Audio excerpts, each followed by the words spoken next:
بكم مشاهدي قناة العراقية. ضيفنا لهذه الحلقة هو شاعر شاب امتهن مهنة الشعر، وهو أيضا عضو في جمعيات ثقافية هو الشعر الشعبي. طبعا محمد حافظ سيكون ضيفنا في حلقتنا من برنامج رسالة أشنو من محافظة ديالى. محمد، أهلا وسهلا بك بقناة العراقية. اهلا وسهلا بك استاذ، حياك الله. محمد، أنت شاعر تهوى الشعر الشعبي، أعتقد أنت أيضا طالب جامعي بعيد عن دراستك شنو؟ انا ادرس طب اسنان بكليه بلاد الرافدين الجامعه مرحله ثانيه. إذا مهنة الطب بعيدة عن الشعر، شنو اللي استهواك بالشعر الشعبي؟ الشعر هو هوايه، لكن بمرور الايام صرت اكتبه، واعتقد هو موهبه يعني من كنت صغير ورافقني بحياتي الى ان وصلت هنا. طيب الدراسة يعني أغنتك شغلتك عن الشعر، لو الدراسة واحد والهواية واحد؟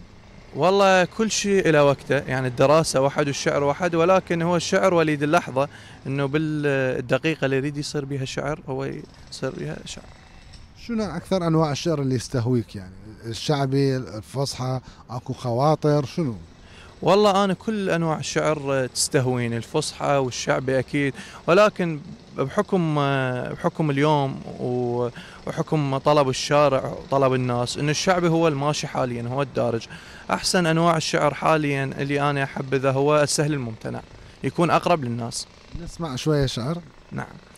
أقول أنت أصلا ناسي كل ذيك السنين، ليش أتعب روحي وأعتبرك هوى، رايح أقضي العمر كله أنا حزين، لأن مات إحساسك وقلبي انشوى. كنت نور بدنيتي وفجأة انطفيت، الشمعة ما تعوض إذا غاب الضوء، وكنت أحبك بالحلم ليش اختفيت، أنت والدم كنتوا بقلاي بالسوى. حتى من أتمرض وأسأل طبيب، كان من عيونك يوصف دواء. سلام.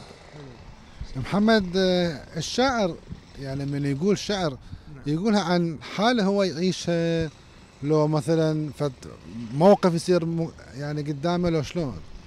والله قلت لك استاذ قبل شويه انه الشعر وليد اللحظه، ودائما وليد الموقف، انه بالموقف اللي يصير قبالك الشعر، يعني هو يكتب. مثلا موقف يصير يعني قدامه، لو شلون؟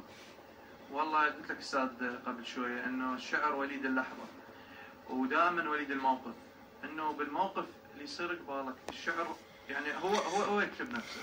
بينما من انت تريد تكتب قصيده مرات تواجه صعوبه، ما تجي من تشوف موقف قبالك هي يعني تلقائيا تصير. شارك بمهرجانات بمعارض مثلا قصائدك ناشرها؟ اي طبعا، انا انتمي لجمعيه صدى الاحساس الثقافيه، منتدى سفره شعر فرع دياله برئاسه الشاعر رياض الراشدي، شاعر مبدع، ونشارك بعده امسيات، منها امسيه كون الشوف، امسيه روج دافي، وموجوده التوثيق على اليوتيوب وعلى القنوات ايضا.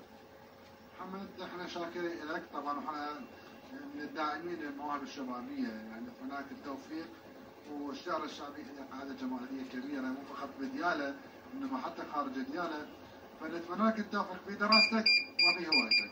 ليك عيون استاذ، انا اشكرك كلش، رحم الله والديك.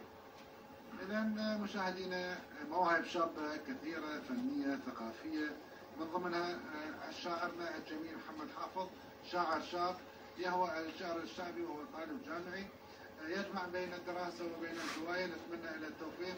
وأيضا احنا من الناس اللي ندعم الشعراء الشباب والرواد وكل المواهب الشبابية والفنية. كونوا معنا وامتعوا.